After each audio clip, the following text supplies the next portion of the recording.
구약성경 16페이지 창세기 14장 13절부터 16절까지 말씀 찾으셨으면 제가 봉독하겠습니다. 도망한 자가 와서 히브리 사람 아브라함에게 알리니 그때 아브라함이 아모리 족속 마므레의 상수리 숲을 근처에 거주하였더라. 마므레는 에스골의 형제요 또 아넬의 형제라. 이들은 아브라함과 동맹한 사람들이더라.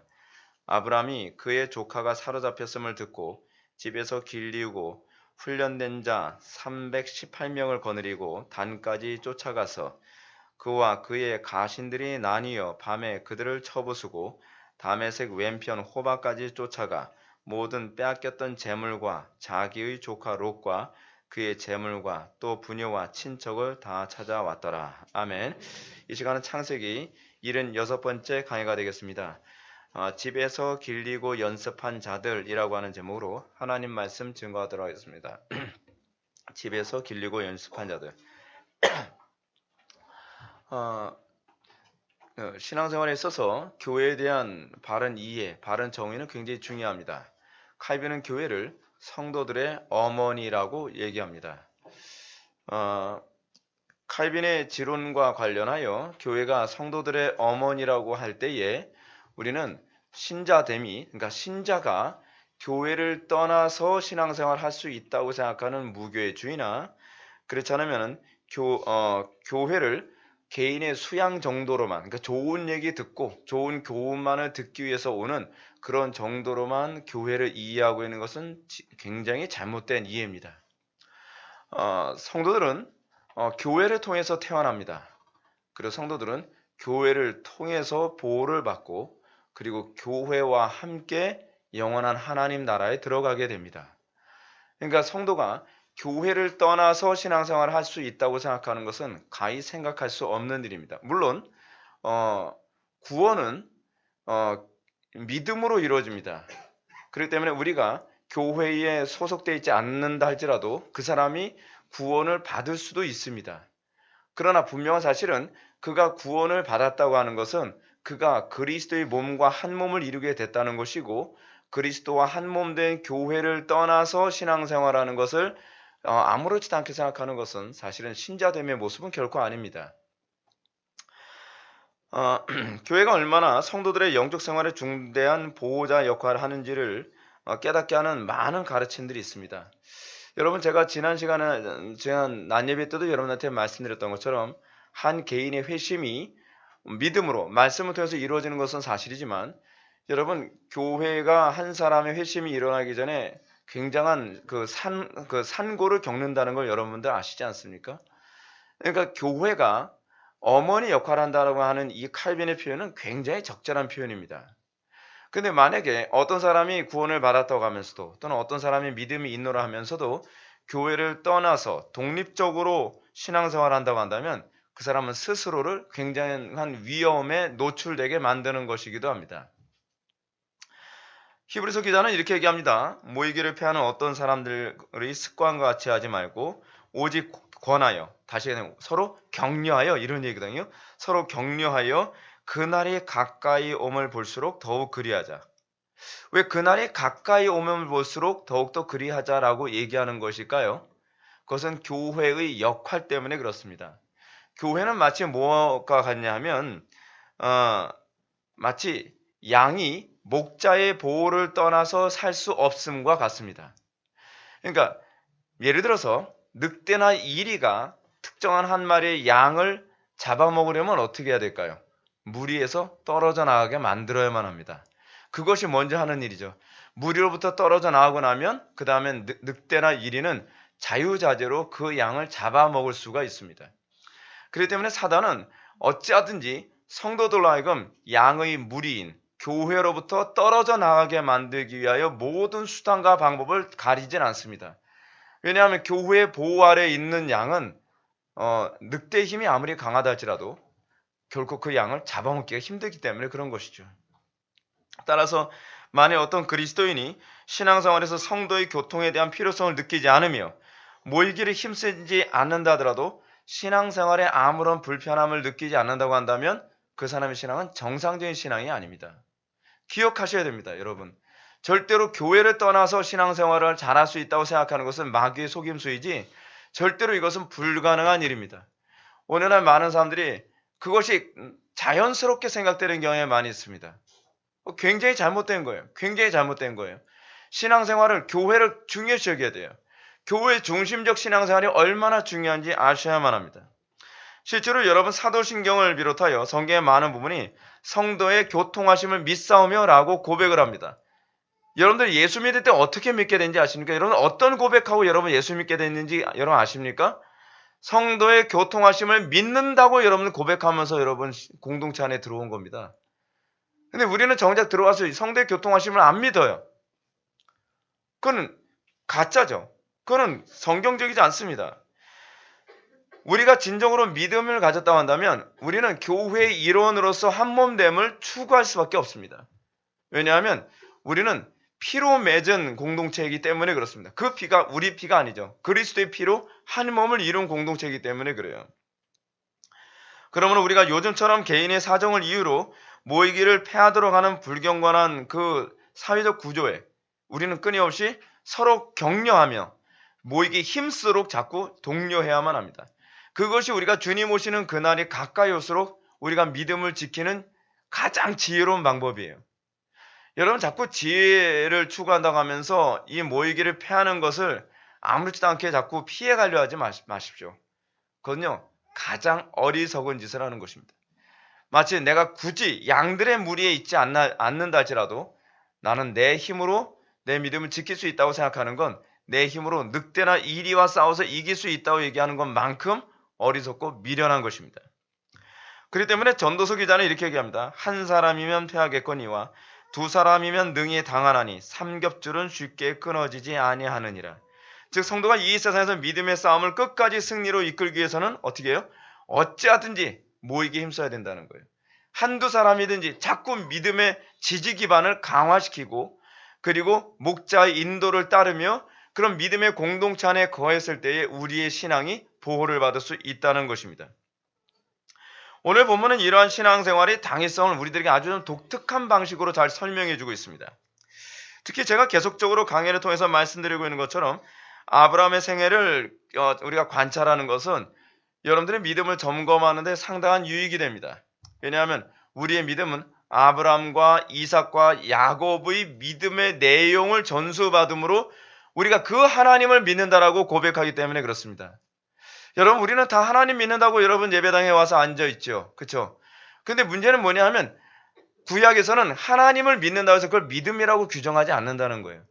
네가 믿는 하나님의 내용이 무엇이냐를 묻습니다. 그것이 구약에서 믿음을 정의할 때 아주 중요하게 관심을 갖는 부분입니다. 아브라함의 하나님, 이삭의 하나님, 야곱의 하나님을 믿느냐? 그렇지 않으면 다른 하나님을 믿느냐? 왜냐하면 그 하나님이라는 정의가 우리식으로 번역하면 뭐가 되죠? God이거든요. God. 그냥 신이에요. 신. 네가 믿는 신이 어떤 신이냐? 그 신의 내용에 의해서 우리의 믿음이 진짜인지 가짜인지가 우리는 구분되어집니다. 아브라함은 우리 성도의 믿음의 모범이고 우리 신앙의 조상입니다. 그렇기 때문에 우리의 믿음의 내용이 아브라함과 같은 믿음의 내용을 가지고 있는지 그렇지 않은지를 점검하지 않으면 우리는 내가 하나님 열심히 믿고 있다고 생각을 하는데 정작 하나님의 심판대 앞에 가서는 어떤 현상이 나타난다고요? 내가 알고 있는 하나님과 성경의 하나님이 다른 하나님이 될 수도 있다는 그런 비참한 결과를 초래할 수 있다는 것을 기억해야 됩니다. 따라서 성도들이 모이기에 힘써야만 하는 것이 얼마나 중요한지 그 당위성을 오늘 보면 13절은 아주 잘 얘기해 주고 있습니다. 먼저 13절 한번 보실까요? 도망한 자가 와서 히브리 사람 아브라함에게 알리니 그때 아브라함이 아모리 족속 마므레의 상수리 숲을 근처에 거주하였더라. 마므레는 에스골의 형제요 또 아넬의 형제라. 이들은 아브라함과 동맹한 사람이들이었더라. 오늘 본문은 지난 시간에 살펴본 것처럼 아브라함 조카 롯이 소돔과 고모라 성에 이주한 후에 중동에서 대전쟁이 일어났다 그랬죠. 전쟁이 일어나기 전에 우연치 않게, 사실 우연이 아니라고 했습니다.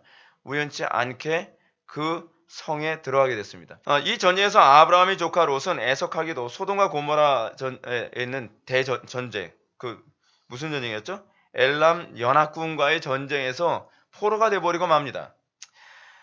이런 상황에서 어떤 사람이 롯의 위급한 처지를 아브라함에게 알려주죠. 근데 이 사람이 어떤 사람이냐? 이 사람에 대한 표현이 그냥 간단합니다. 도망한 자예요.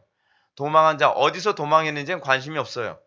그러니까 전쟁이 시작될 때 도망을 간 건지, 그렇지 않으면 포로로 잡혔다가 도망을 간 건지 이 사람의 출처에 대해서 성경은 관심이 없어요. 성경에 그에 관심이 없다는 건 우리도 관심을 가질 필요가 없다는 걸 얘기합니다. 그래서 그거 가지고 주석 따는 사람은 사실은 바보죠. 그러나 이 사람은 도망친 자예요. 이 사람이 도망친 이유가 분명하죠. 하나님께서 이 사람을 통해서 롯을 구원하기 위해 이 사람이 도망하게 하신 거예요.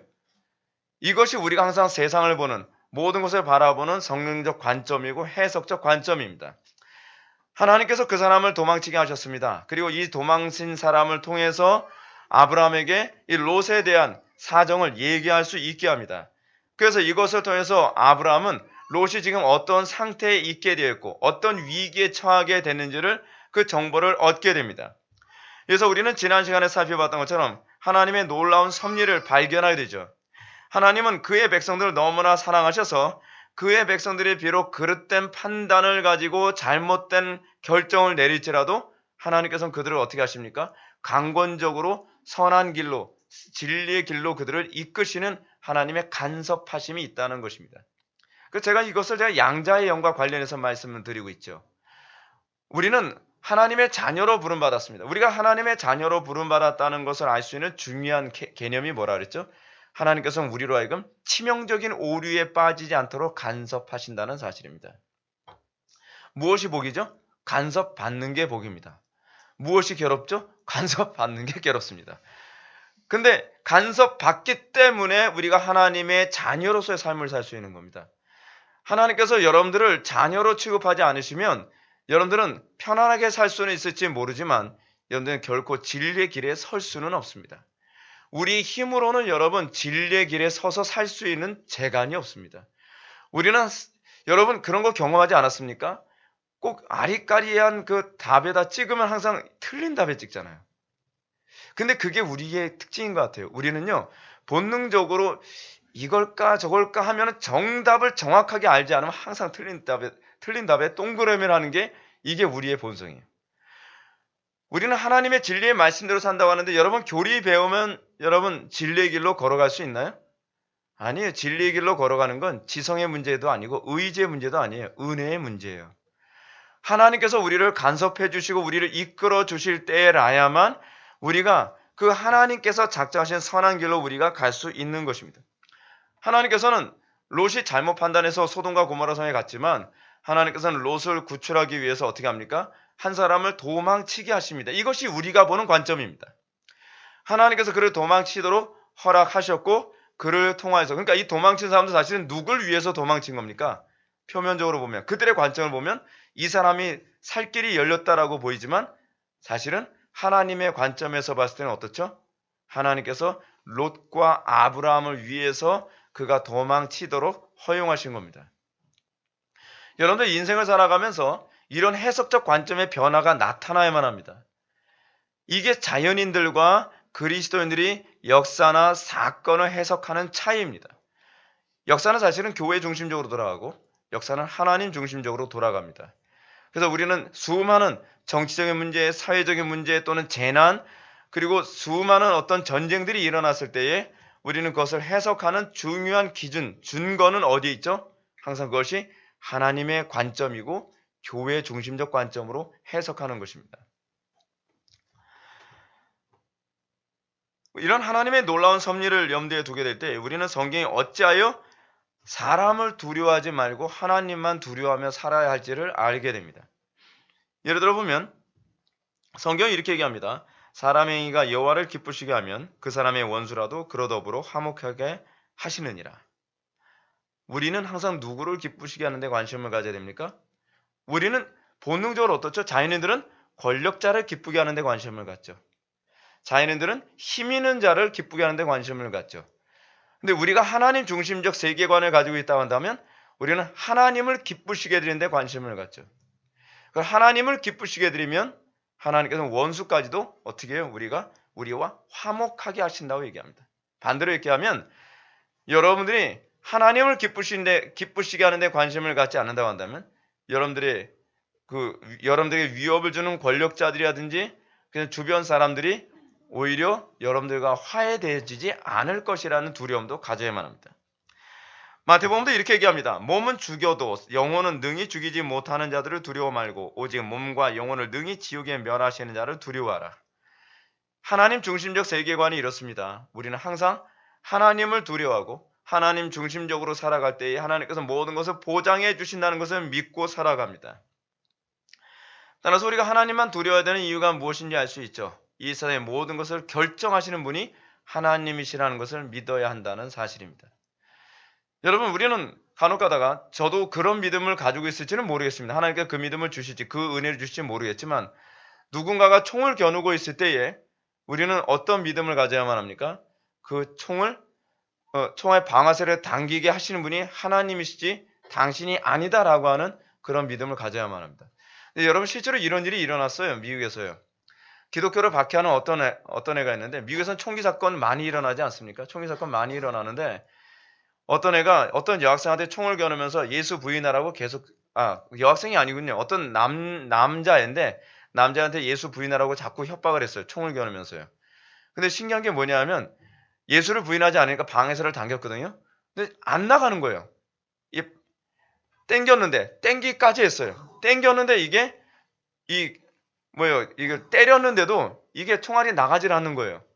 그러고 나서 이 사람을 그냥 놔줘버렸거든요. 그리고 나서 딴 데다 쐈더니 또 터지는 거예요. 이 총알이. 신기하지 않습니까?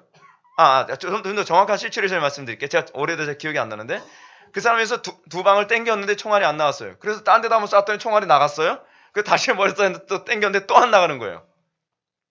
그게 그 CCTV에 이게 나왔어요. 그래서 제가 그거 보면서 야, 진짜 신기하다라는 생각이 들더라고요. 하나님 주권입니다. 하나님 주권은 그렇게까지도 역사할 수도 있다는 것을 우리에게 또한 보여주죠. 그래서 우리가 정말 두려워야 될 것이 무엇입니까? 하나님께서 모든 것의 주관자라고 하는 것을 믿어야 한다는 사실입니다. 그리고 여러분 자녀들에게도 그것을 가르치십시오. 하나님을 두려워하게 되면 하나님께서 모든 걸 책임지신다. 너희는 먼저 그의 나라와 그의 의를 구하라. 그러면 이 모든 것 너에게 다 더하여 주실 것이다. 너무 가볍게 아이들을 가르치지 마십시오. 당장 무엇이 이익이냐 손해냐가 아니라 장기적으로 네가 하나님의 말씀대로 살면 하나님께서 다 책임져 주실 거라는 이 믿음을 자녀들에게 계속 심어줘야만 합니다. 이것이 바로 우리가 하나님의 주권을 믿는 성도의 태도입니다. 따라서 세상에 사소해 보이는 것 하나까지도 하나님의 통치 가운데 있음을 우리는 믿어야만 합니다. 그 신앙이란 육신의 눈에 보이는 것에 좌우되는 것이 아니라 보이지 않는 것을 보이는 것만큼 하나님이 주관하신다는 걸 믿는 것이 신앙입니다. 그래서 히브리서 기자도 얘기하지 않습니까? 믿음은 뭐라고요? 보지 못하는 것들에 대한 증거라고 얘기하고 있습니다. 눈에 보이는 것만 믿는 그런 1차원적인 신앙은 사실은 신앙이 아닙니다. 우리는 날마다 하나님이 말씀으로 이 세상을 통치하신다는 것을 믿고 우리는 그것에 근거하여 때로는 많은 어려움도 당하기도 하고 모험도 하지만 그 가운데서 하나님의 보호를 간증할 수 있을 때 그때 여러분 정말 기독교인이 기독교인 나와 보이는 그런 모습이 나타나지 않겠습니까? 모든 환경이 자기에게 불리하게 작용하는 것처럼 보인다 해도 하나님을 믿는 이 믿음으로 인해 그 믿음 흔들리지 않고 끝까지 인내하는 것, 거기서 그리스도인다움이 나타나는 것 아니겠습니까? 그렇지 않고 자꾸 눈에 보이는 현실이나 상황, 사람들의 평가에 의해서 보이지 않는 하나님에 대한 감각이 무뎌지고 자꾸 열매 맺기 전에 인내하지 못하고 열매 맺기 전에 타협하는 모습을 보게 되면 안 믿는 사람들이 봤을 때 기독교의 그 가치가 안 보이는 거죠. 오늘날 그래서 기독교가 자꾸 천대받는 이유가 거기에 있습니다. 그런데 오늘 우리가 본문을 통해 살펴보고자 하는 것이 그 다음입니다. 즉 아브라함이 자기 조카 롯을 엘람 연합군에 의해서 포로로 잡혀갔으며 그의 재산이 모든 강탈당했다는 소식을 듣자 아브라함이 어떻게 반응했는가? 이게 아주 굉장히 흥미롭습니다. 14절부터 16절 말씀 보시겠습니다. 아브라함이 그의 조카가 사로잡혔음을 듣고 집에서 길리우고 훈련된 자 318명을 거느리고 단까지 쫓아가서 그와 그의 가신들이 나뉘어 밤에 그들을 쳐부수고 다메섹 왼편 호바까지 쫓아가 다른 모든 빼앗겼던 재물과 자기의 조카 롯과 그의 재물과 또 부녀와 친척을 다 찾아왔더라. 여러분 놀랍게 안 보입니까? 놀랍게 안 보이세요? 여러분 이 사건은요. 사실은 기드온의 300용사 사건만큼 엄청난 사건입니다. 기드온의 300용사 사건 뭔지 기억나십니까? 기드온이 300명 그 군사 가지고서 미디안 군사를 엄청나 많은 수만 명 되는 군사들을 다 싸워서 이긴 사건 아닙니까? 이 사건이 그런 사건을 다시 보여주는 거예요. 여러분 이 사건은요. 우리는 이렇게 봅니다. 최초로 여호와를 섬기는 경건한 믿음의 백성들과 불경건한 백성들과의 최초의 전쟁 사건이에요. 그래서 그런 차원에서 여러분 이 사건은 굉장히 의미 있는 사건입니다. 신자와 불신자의 최초의 사건. 근데 신자와 불신자의 최초의 사건인데 이 사건이 기드온의 300용사의 사건을 방불하는 사건이었다는 사실이에요. 물론 우리는 이 사건 굉장히 쉽게 넘어갑니다. 왜냐하면 이 사건에 대해서 뭐 자세하게 내용을 언급하고 있지 않기 때문에 이 사건이 그냥 간단하게 여겨지는데 여러분 생각해 보십시오. 조카 롯을 잡아간 사람들은 엘람 연합군입니다. 근데 이 엘람 연합군들이 얼마나 대단해요? 소돔과 고모라 성 뭐 이렇게 몇몇 5개의 성과 연합체가 싸워서도 이기지 못한 사람들입니다. 근데 이 군대를요 몇 명이 싸워서 다 뺏어왔다고요? 318명. 여러분 그게 상식적으로 납득이 되는 건가요? 우린 이 부분을 너무 쉽게 넘기죠. 자, 우리가 지난 시간에 살펴봤던 것처럼 가나안 남부 5개 연합군도 감당하지 못한 이 군대를 어떻게 이겼는가? 자, 여러분들은 우리는 이겼다라고 했을 때 이렇게 생각하는 경향이 있습니다. 아, 이 엘람 연합군과 싸운 이 318명의 사람들이 이제 특수 조직인가 보다. 여러분 그렇게 생각하지 않습니까? 왜냐하면 오늘 본문에서 뭐래요? 집에서 길리고 연습한 자. 이렇게 표현하고 있어요. 집에서 길리고 연습한 자. 근데 집에서 길리고 연습한 사람들이 이게 뭘 연습했을까요? 맨날 특수 무술을 배웠을까요? 아브라함이 모아놓고서 318명 모아놓고서 맨날 특공 무술 가르치고 그렇잖아요. 뭐 산 타는 거 가르치고 그리고 뭐예요? 아파트 빌딩에서 거꾸로 로프 타고 내려온 거 가르치고 그랬겠습니까? 우리는 그렇게 생각하기 쉽죠. 특수한 무술을 배운 사람들, 용병 같은 사람들. 뭐 우리는 그렇게 생각하는 경향이 많이 있습니다. 워낙 믿음이 좋으니까요. 그죠? 근데 여기서 먼저 이 부분 한번 봅시다. 집에서 길리고 연습한 자 318명. 이 사람이 어떤 사람이에요? 먼저 길리다에 해당되는 히브리어가 재밌습니다. 얄랏이라고 하는 단어를 사용하는데 얄랏이라고 하는 단어는요. 낳다, 태어나다라고 하는 의미를 가지고 있습니다. 무슨 얘기냐면 쉽게 해서 간단한 얘기예요. 뭐 특별한 얘기가 아니라 그냥 아브라함 집안에서 태어난 사람들이에요. 우리는 집에서 길리고 연습한 자라고 되면 어떤 식으로 생각하죠? 머리에 딱 떠오르는 게 돈 주고 산 용병 정도 생각하잖아요. 돈 주고 사서 훈련시킨 자들을 우린 길른다라고 하는 그런 표현을 사용하기 때문에 우리는 그렇게 인식한단 말이에요. 근데 그 얘기가 아니라 아브라함의 집안에서 그냥 태어난 사람이에요. 아주 단순한 얘기하는 거예요. 근데 그 문제는 그 다음입니다. 집에서 길린 자라는 말 다음에 어떤 말이 나오죠? 연습한 자. 목사님 그래도 연습한 사람이니까 특수부대인 건 틀림없는 것 같아요. 근데 여러분 영화 보셔서 아시겠지만 영화 같은 거 보시면 여러분 아시겠지만 너무 황당한 영화 말고요. 황당한 영화 보면은 여러분 자꾸 이상하게 생각이 빠져나가요. 아무리 특수하게 훈련해도요. 318명이 1만 명 이긴다는 거는 삼국지가 아닌 이상 불가능해요. 여러분. 예. 너무 삼국지를 상상하지 마십시오. 그래서 무슨 이 사람들이 관우 같은 사람들만 뭐 318명이었겠거니 생각을 하시는 경향이 많이 있는데 그런 사람이 아니에요. 근데 어떤 주석가들은 이 연습한자라는 말을 이렇게 주석을 달고 있습니다. 직역하면 훈련시킨 자, 무장시킨 자이다. 당시 공공적인 치안 조직과 제도가 미처 갖춰져 있지 않던 고대 사회에서는 스스로의 재산과 생명을 보호하기 위한 자구책이 필요했을 것이다. 특히 유목민들은 많은 수의 가축들을 효율적으로 관리하고 도적과 맹수의 위협을 이겨내기 위하여 더욱 정예화된 일꾼들이 요구되었을 것이다 라고 얘기했습니다. 근데 칼빈이나 메투엘리는 그렇게 해석을 하질 않아요. 칼빈이나 메투엘리는 여기서 연습한 자라고 하는 말을 이런 식으로 이해를 합니다. 어떻게 이해하냐면 여호와의 신앙으로 철저히 훈련받은 자예요. 네. 근데 저는 이 해석이 옳다고 생각을 해요. 여러분 그냥 제가 단편적으로 생각합시다. 엘람 연합군 그 군대는 군사훈련 안 받았겠습니까? 그래서 저는 상식적으로 생각해 보세요. 엘람 연합군은 그냥 군대예요. 그 사람들은 군사훈련 받는 사람들이에요. 군사훈련의 차이가 얼마나 될까요? 그렇다 아브라함이 또 군사무기가 더 뛰어났을까요? 아브라함은 뭐 최신형 무슨 전투 장비를 가지고 와서 싸웠기 때문에 이겼겠습니까?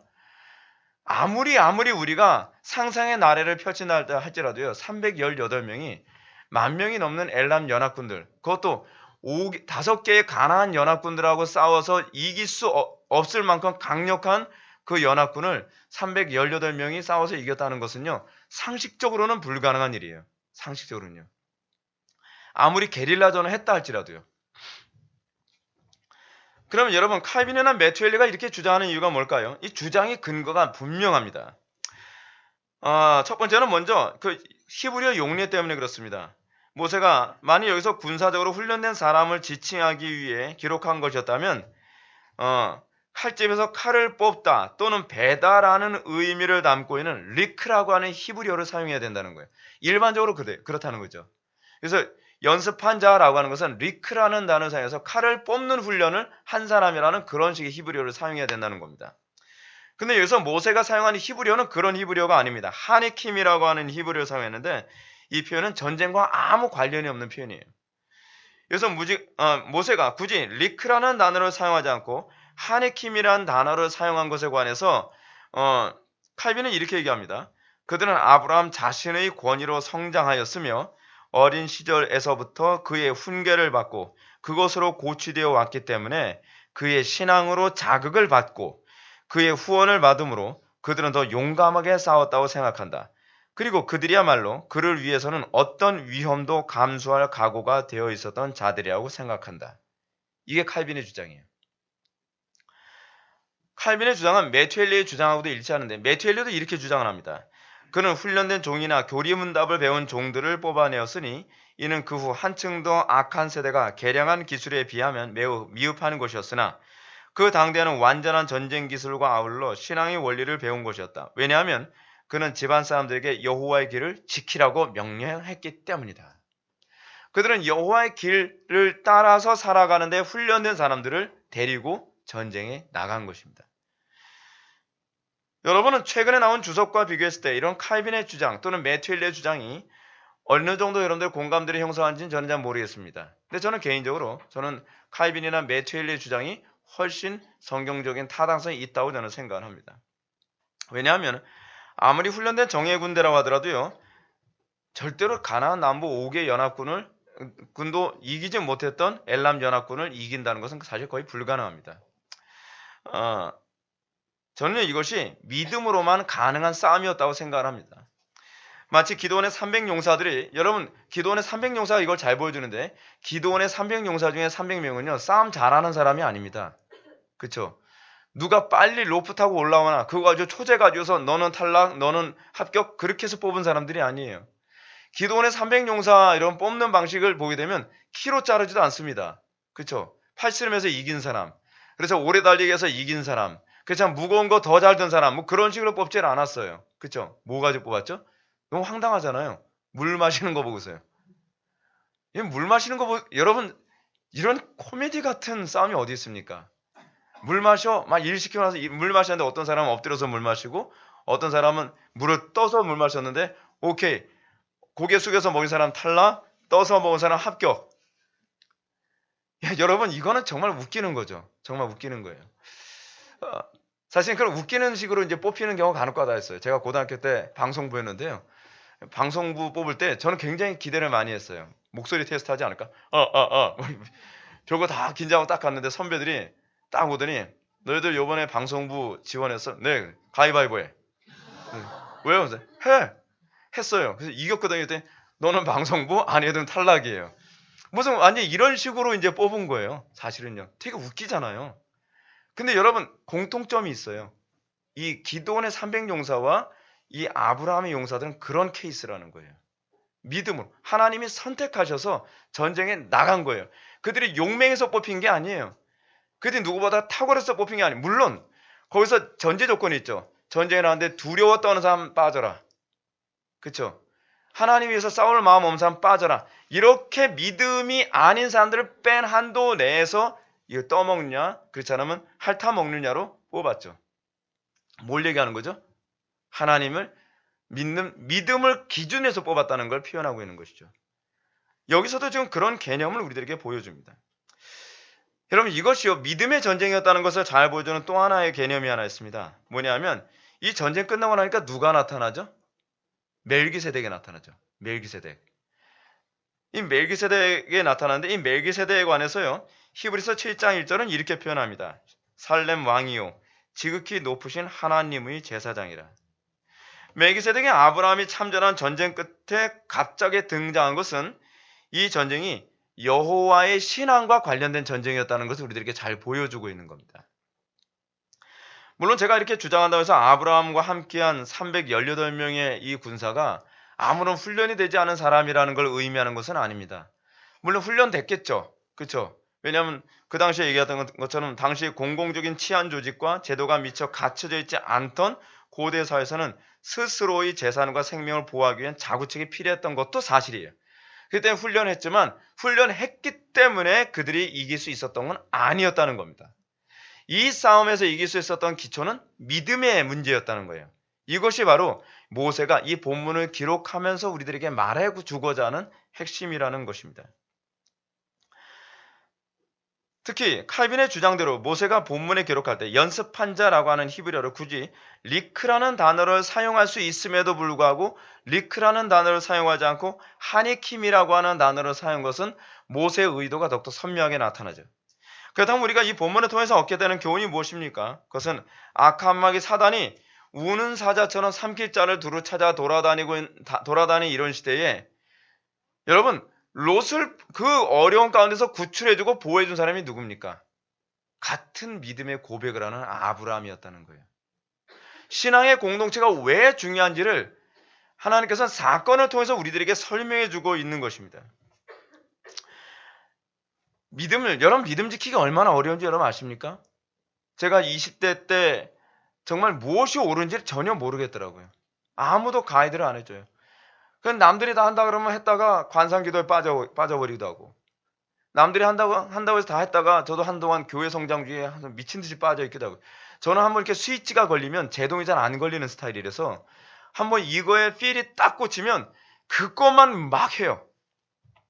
그러다가 아닌가 봐 하면 또 빠지고, 그러면서 얼마나 방황을 많이 했는지 몰라요. 그래서 제가 20대 때 제가 알게 된 게 하나 있습니다. 정말 진리 길을 걸어가는 건 사람의 힘으로 불가능하구나. 좋은 번에는 철로역정 보십시오. 얼마나 미혹이 많습니까? 얼마나 오류가 많습니까? 얼마나 새 길이 많습니까? 비슷한 길이 얼마나 많습니까? 여러분, 그렇게 믿음의 길을 가기 어려운데 여러분, 그런 가운데서도 진리 길을 정확하게 걸어간다는 것은요, 은혜가 아니어서는 불가능합니다. 저는 개인적으로 그렇게 생각을 해요. 믿음의 길 걸어가는 거, 정확하게 걸어가는 거예요. 그건 기적입니다. 인간의 능력으로 할 수 있는 게 아니에요. 제가 여러분들한테 말씀드리잖아요.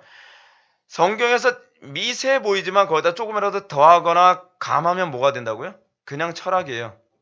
그냥 철학이에요. 그만큼 믿음의 길이요, 얼마나 어려운 길인지 모릅니다. 굉장히 쉽게 가르치죠. 영적 기도만 하면 다 천국 가는 것처럼 가르치죠. 그렇게 쉬운 길 아닙니다, 여러분. 만만하게 생각하지 마십시오. 뭘 모르는 사람들이 만만하게 생각을 하죠. 그렇죠? 근데 여러분, 진짜 믿음의 길을 가는 데 있어서 얼마나 믿음의 동력자들, 그리고 얼마나 같은 믿음의 공동체가 얼마나 중요한지 이거 아는 사람이 지혜로운 사람입니다. 여러분, 공동체 지체들과 교제하는 시간 여러분 아깝다고 생각합니까? 손해라고 생각합니까? 여러분, 교회에서 맨날 수요 예배도 참석해야 되고 금요기도에도 참석해야 되고 주일날 예배도 참석해야 되고 주일 오후 예배도 참석해야 되고, 이렇게 해서 어떻게 세상 사람들과 경쟁력에서 따라가는가? 여러분 그렇게 생각되지 않습니까? 근데 여러분, 놀라운 사실은 뭔지 아십니까? 어느 시대인지 한 시대를 주도한 나라들은요, 하나님을 이렇게 섬긴 나라들이 세상을 주도합니다. 하나님을 예배하는데 시간을 아까워하지 않은 사람, 하나님의 말씀대로 살아가는데 그것을 소위 손해라고 생각하지 않고 그것을 투자라고 생각하며 열정적으로 하나님을 섬겼던 그런 민족들이 한 시대를 주름잡아 나가는 것입니다. 예수 믿는 거요, 너무 영악하게 믿으려고 하지 마세요. 좀 우직하게 믿는 법을 배워야 됩니다. 저도 제가 20대 때 그런 생각을 했습니다. 생각해 보세요. 전도사 생활해야 되죠. 학교도 다녀야 되죠. 레포트도 써야 되죠. 근데 거기다가 기도를 하루에 4시간, 5시간씩 해야 돼요. 여러분, 하루에 기도를 4시간, 5시간 사용하면 시간이 쓸 게 없어요, 여러분. 여러분 해보셨습니까? 기도를 하루에 3시간, 4시간 그렇게 기도만 해도요, 내가 해야 할 일을 제대로 할 수가 없어요. 그래서 제가 이런 생각했어요. 이건 너무 비효율적인 거 아닌가. 그죠? 근데 여러분, 신앙생활은 그렇게 하는 거예요. 루터가 뭐라고 얘기합니까? 나는 오늘 너무 바쁘기 때문에 기도를 4시간 한다. 역설 아닙니까? 이게 기독교 신앙의 역설이에요.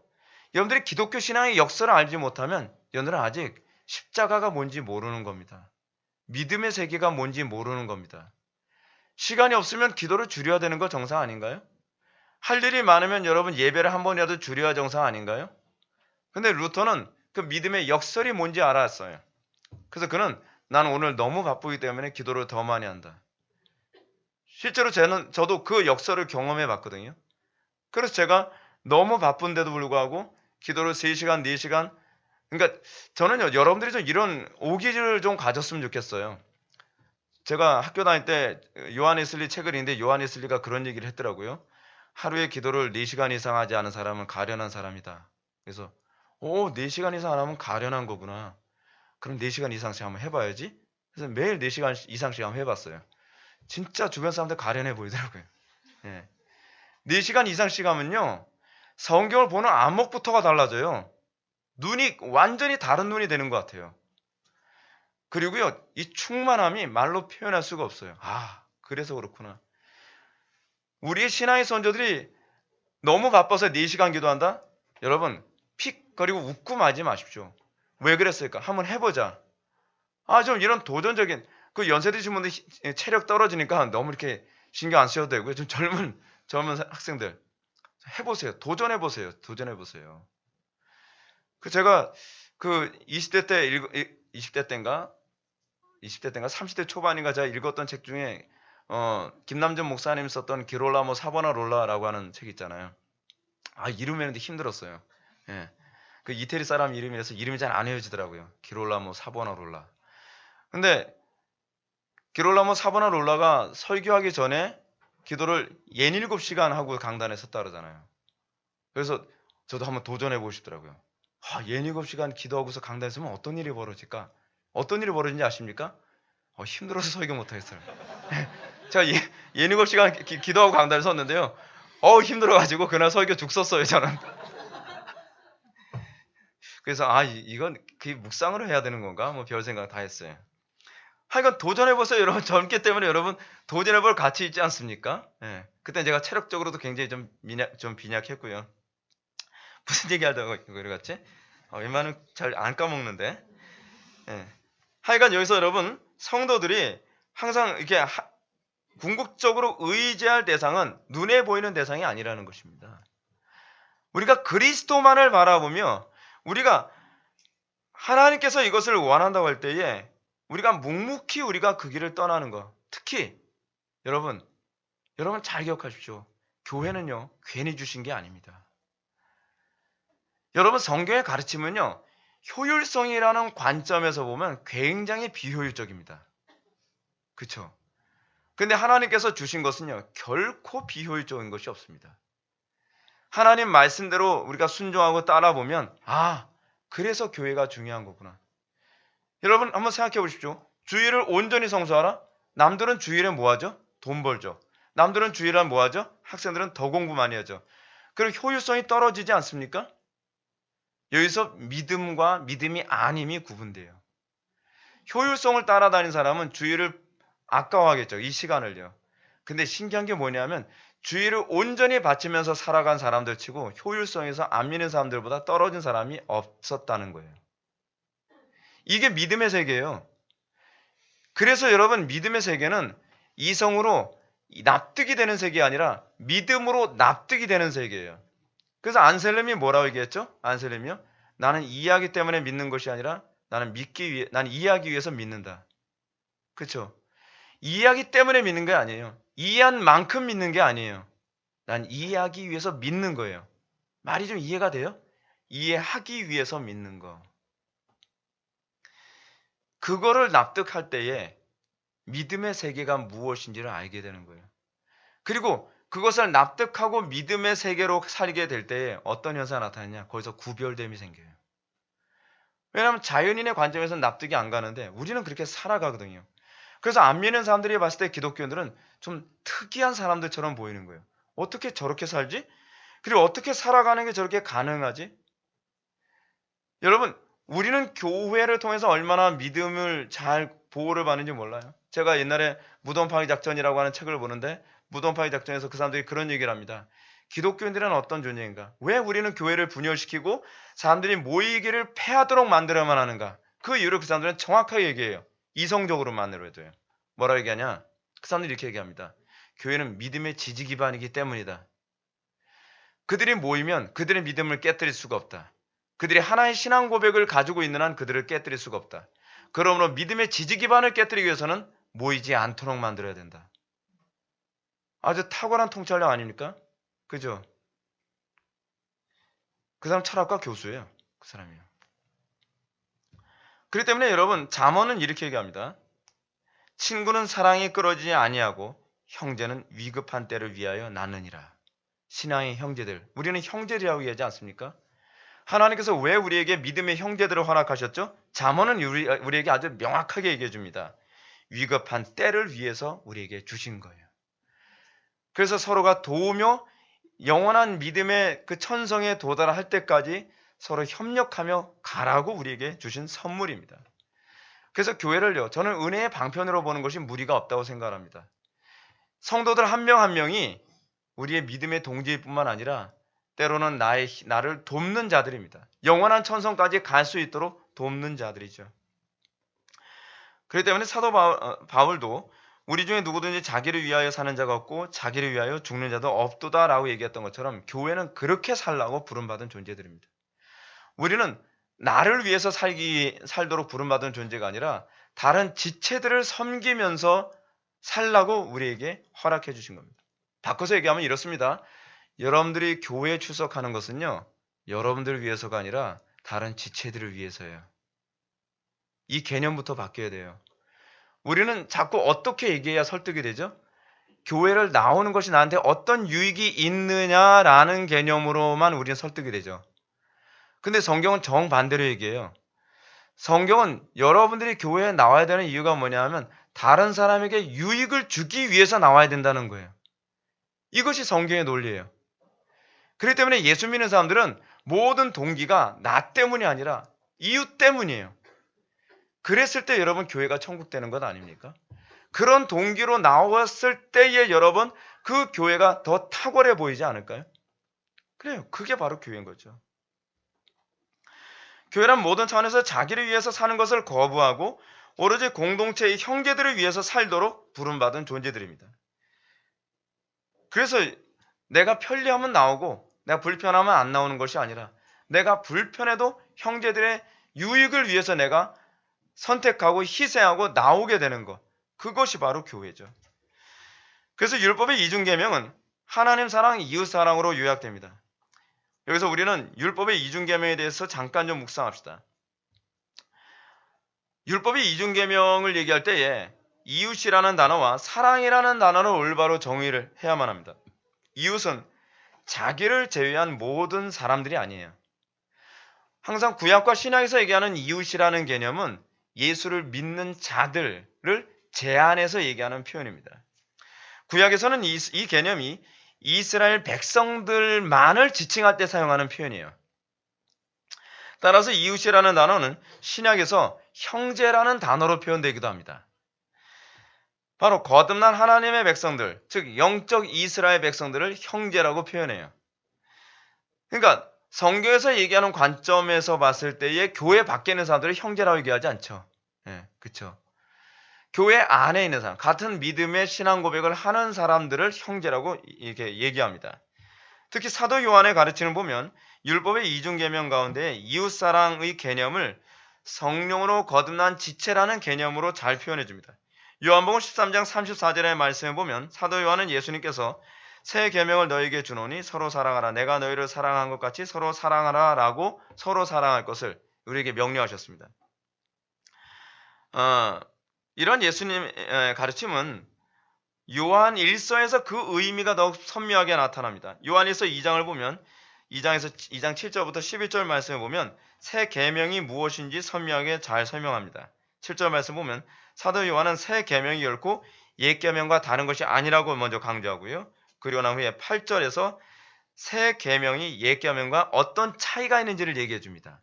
잘 들어보세요. 그 차이를 요한은 계명이 머릿속에만 남아있는 사랑인지 중심에서 나온 사랑인지의 차이라고 얘기하고 있어요. 옛 계명은 뭐죠? 안식일을 거룩히 성수하라? 그러면 마음은 별로 동의하지 않는데 안 하면 죽으니까 억지로 하는 거예요. 그것이 옛 계명의 특징이에요. 그렇죠? 그리고 내 부모를 공경하라? 마음은 별로 안 그런데 그냥 해야 된다고 하니까 억지로 하는 거예요. 그게 옛 계명의 특징이에요. 근데 새 계명은 어떻죠? 새 계명은요? 중심에서부터 나오는 거예요. 중심에서요. 여러분, 기독교 신앙은요, 여러분들에게 하나님 사랑, 이웃 사랑을 행동으로 바꾸는 걸 원치 않아요. 그래서 저는 율법주의를 별로 좋아하지 않아요. 여러분들이 진짜 바뀌려면 동기부터 바뀌어야 돼요. 진짜 마음의 중심에서부터 하나님을 높이고 중심에서부터 순종하고 중심으로 사랑하는 것이어야죠. 한편의 예를 한번 들어볼게요. 여러분들이 의무적으로, 소위 율법적 개념으로 예배를 하는 것과 여러분들이 새 율법의 개념으로 예배를 하는 것과 어느 쪽이 더 적극적일까요? 전자겠어요? 후자겠어요? 당연히 후자죠. 왜냐하면 중심에서부터 하나님을 높여드리기 위해 예배하는 사람은요, 더 온전한 예배를 드리지 못하는 것에 대해서 항상 안타까워해요. 그리고 예배를 드렸다는 것 자체만으로 만족할 수가 없어요. 저는 여러분들이 공동체 지체들을 사랑하는 문제에 있어서 그랬으면 좋겠어요. 내가 공동체 형제를 위해서 뭐 했다는 거, 그 했다는 것 자체만으로 만족해하는 것이 아니라 정말 내 중심에서 그게 더 내가 온전히 할 수 있었는가에 관해서 좀 그런 마음을 좀 가져야죠. 여러분, 한번 또 예를 들어 봅시다. 목사가요, 강단에서 설교를 해요.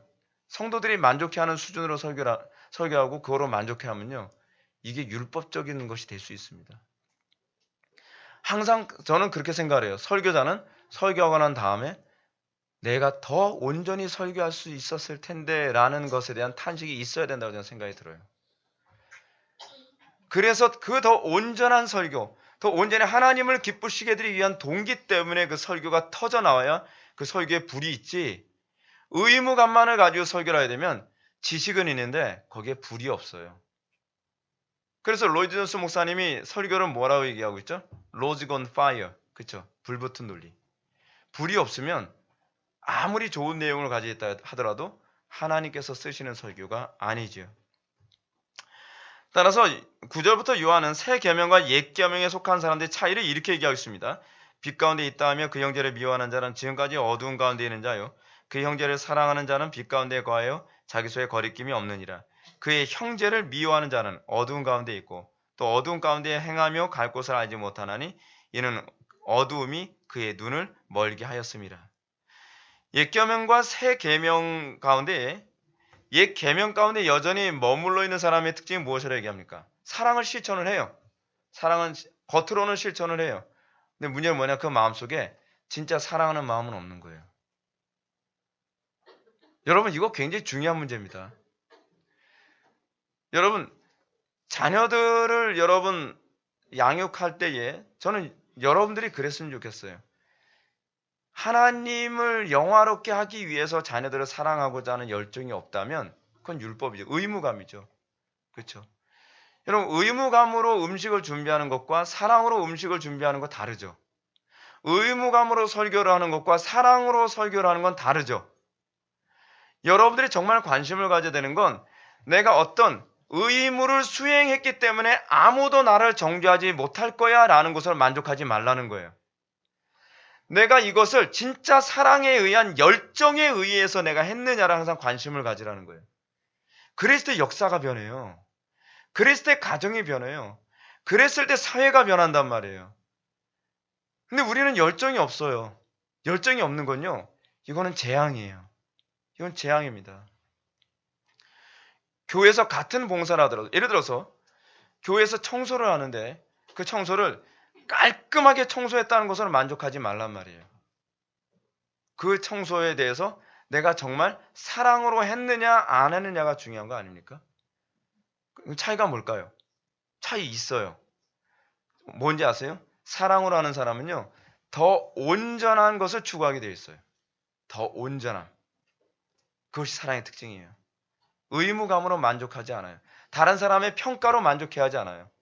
기독교인들이 만약에 사람들의 평가로 만족하는 사람들이었다면 기독교는 더 이상 존재할 수 없었을 것입니다. 근데 어느 시대든지 기독교는 의무감으로 만족하지 않고 사랑으로 만족하는 사람들이었어요. 제가 무슨 말씀드린지 여러분 아시겠죠? 그래서 모든 것을 사랑을 따라하라는 말이 그래서 그러는 거죠. 사랑을 따라하는 거예요. 항상 사랑을 하게 될 때는 항상 온전함을 추구하게 되어 있습니다.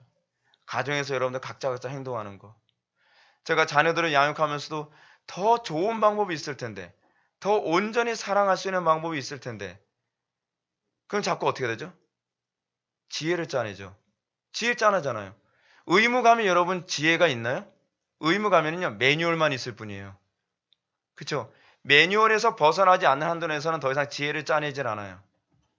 그래서 여러분 율법의 대강령이 뭐예요? 마음을 다하고 뜻을 다하고 목숨을 다하고 힘을 다하고 거기에 뭐가 또 나오죠? 지혜를 다하여 주 너의 하나님을 사랑하라 라는 말이 나오죠. 지혜를 다할 경우에는 끊임없는 발전이 나올 수밖에 없어요.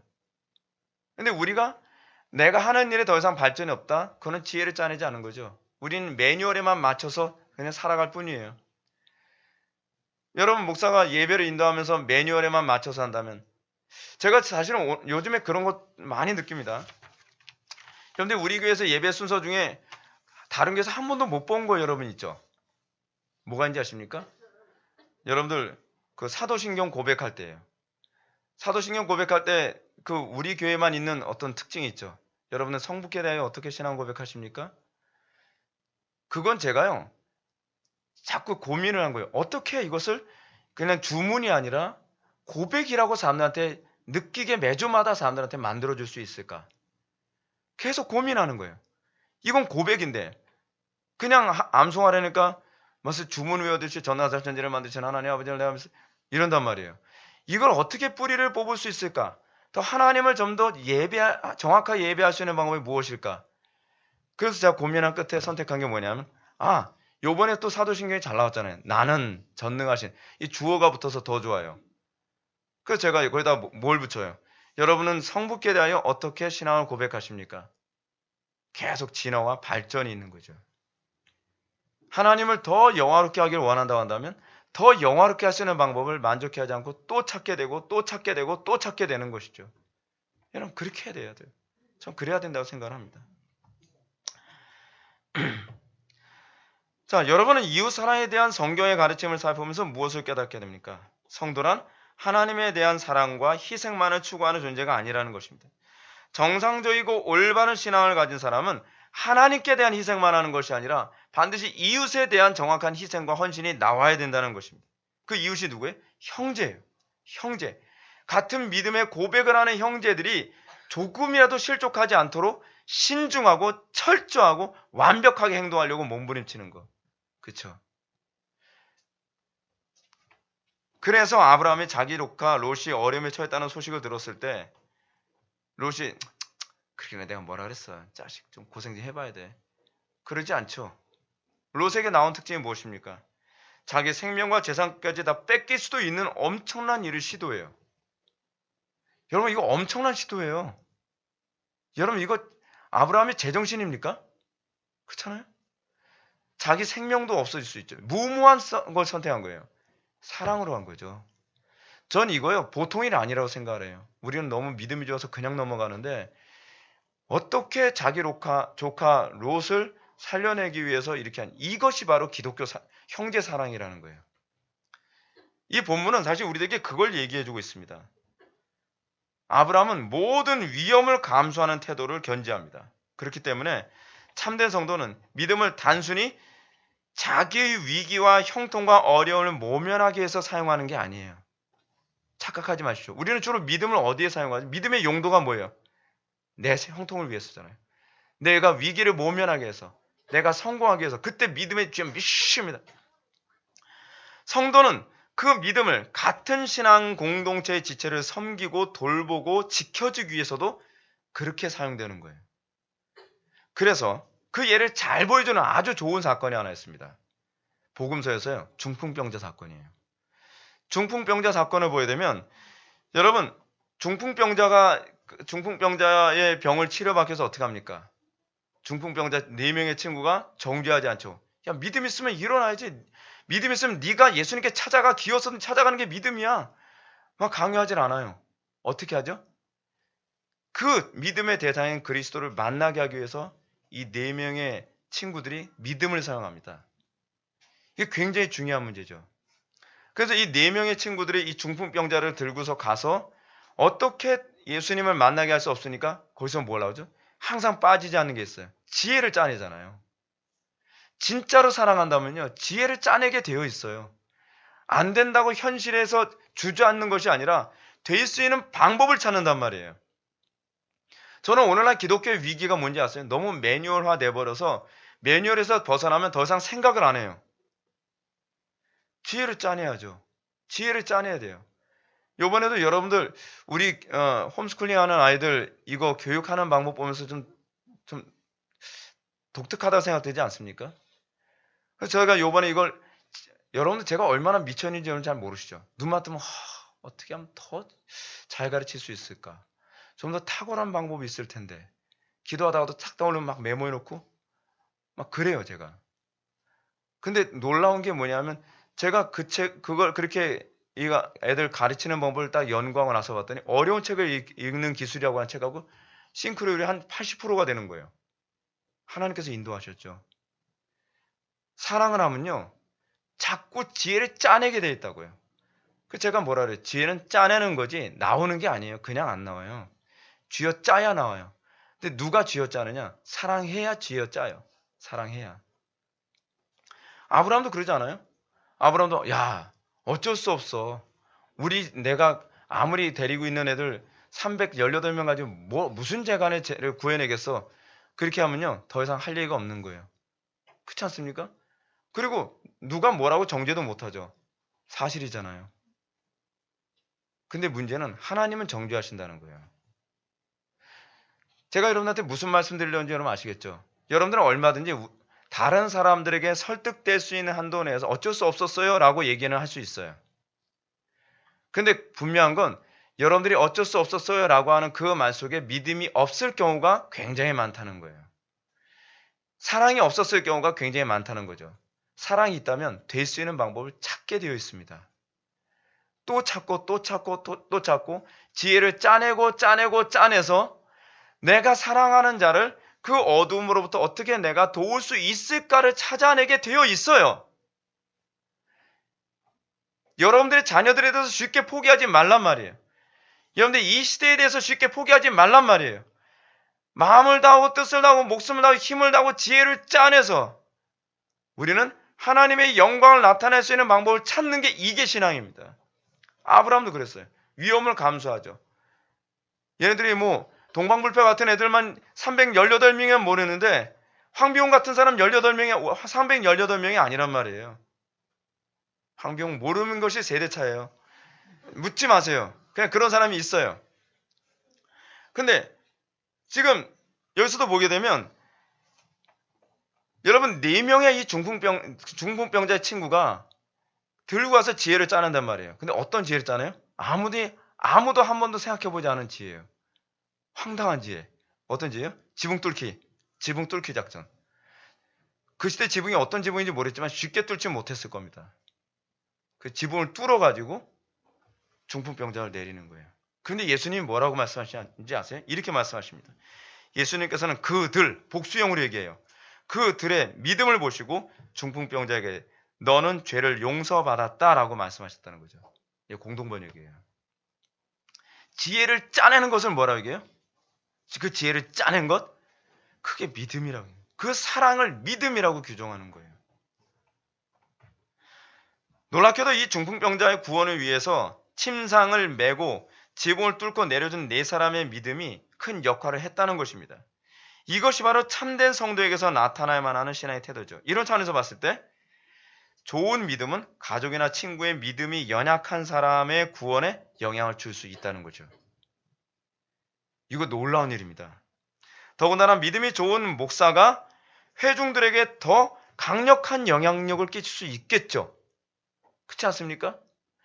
믿음이 좋은 부모가 자녀들에게 믿음을 주는데 더 강력한 영향력을 끼칠 수 있겠죠. 바로 그거란 말이에요. 똑같이 믿음이 좋은 형제가 있는 공동체 안에 있으면 그만큼 내가 이 땅에서 영원한 천성에 가는 데 믿음의 도움이 될까요? 안 될까요? 당연히 되겠죠. 사실은 이 아브라함 사건을 통해서 우리에게 얘기하는 것이 그겁니다. 형제가, 소위 교회가 왜 중요한가?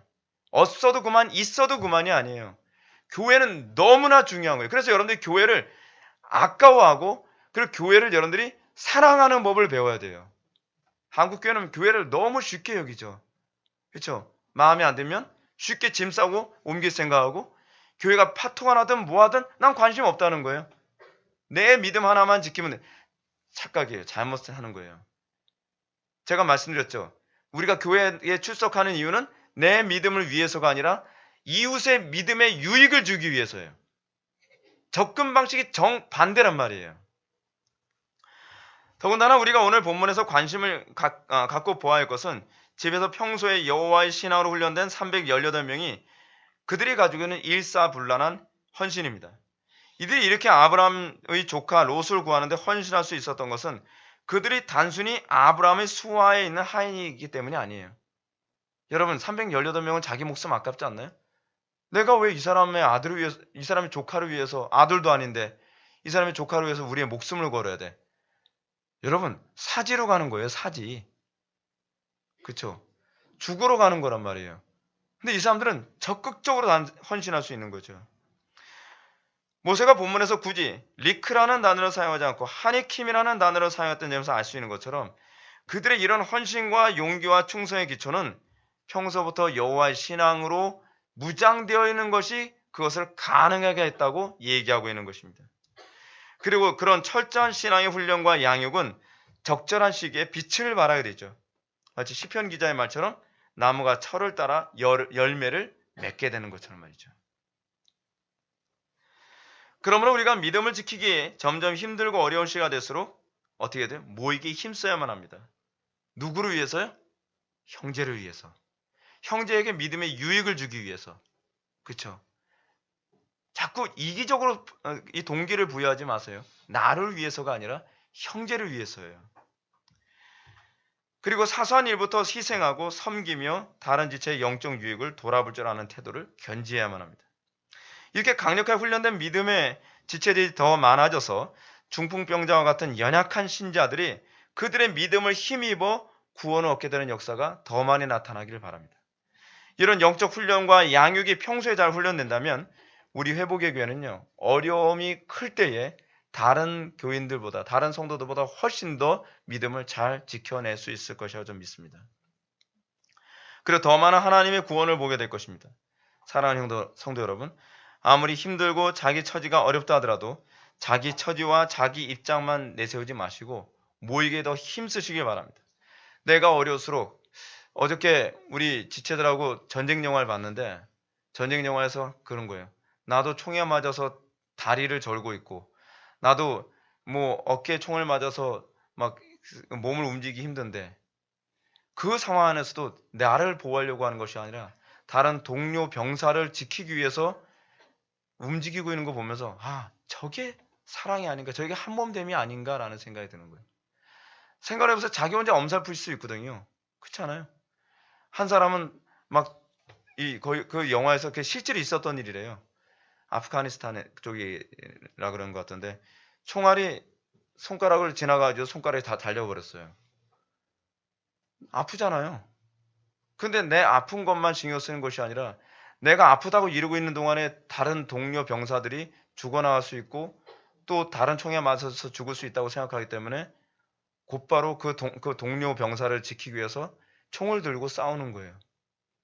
교회는 그런 거예요. 교회는 뭔지 아십니까? 동료의 등을 지켜주는 존재들이에요. 편해서 지켜주는 게 아니에요. 나도 죽을 것 같고 나도 내 코가 석자지만 형제를 사랑하기 때문에 내가 힘들어도 상대방의 등을 지켜주는 관계. 그랬을 때 교회의 아름다움이 있죠. 그랬을 때 한몸됨이라는 인식이 생기죠. 만약에 생각해 보십시오. 각자가 여러분들의 어려움만 호소한다고 칩시다. 우리 교회 성도들이 IMF 때문에 다 경제적으로 어렵고 다 가정적으로 어렵고 그러기 때문에 난 이래서 안 되고요. 난 이래서 안 되고요. 난 이래서 안 되고요. 이래서 안 되고요. 이래서 안 되고요. 그래서 어려운 지체에 있어서 그 사람 위해서 기도도 해줄 수 없고요. 이래서 나는 헌금도 할 수 없고요. 세상하고 뭐가 다르죠? 북한에 있는 성도들 적어도 그리스도인들은 새끼니로 굶지 않는다는 말이 있습니다. 이유가 뭐라는지 아세요? 나도 힘들지만 형제를 위해서 11조를 내기 때문이라는 거예요. 그 11조를 가지고 다른 지체들이 조금이지만 배부르게 못 먹지만 굶진 않는다는 거죠. 그게 교회예요. 그게 사랑이에요. 그것이 교회의 위대함이죠. 오늘 본문에서 모세는 아브라함이라고 하는 한 인물을 통해서 교회의 그 형제 사랑이 무엇인지 우리에게 보여주고 있습니다. 그 사랑이 우리 회복의 교회 안에, 아니 한국교회 안에, 아니 전 세계 기독교 안에 충만하기를 기원합니다. 기도하시겠습니다. 사랑이 많으신 하나님, 우리가 오늘 시간 아브라함의 사랑, 아브라함의 그 믿음의 행위를 통하여서 이 시대의 교회가 얼마나 형제 사랑이 필요한지를 다시 한번 묵상하게 됩니다. 교회란 단순히 나 하나 예수 믿고 천국 가기 위해서 존재하는 것이 아니라 교회는 영원한 천성을 가기 위해서 형제를 돕기 위해 모인 모임인 줄 압니다. 나를 중심으로 한 공동체가 아니라 하나님과 형제를 중심으로 한 공동체로 볼 수 있는 안목을 열어주옵소서. 그리하여 이 땅에서 우리가 교회의 일원으로 몸담고 살아가는 동안에 끊임없이 이웃에게 사랑을 실천하고 희생하는 그런 공동체로서 살아갈 수 있도록 은혜 베풀어 주옵소서. 예수님의 거룩하신 이름으로 기도올옵나이다. 아멘.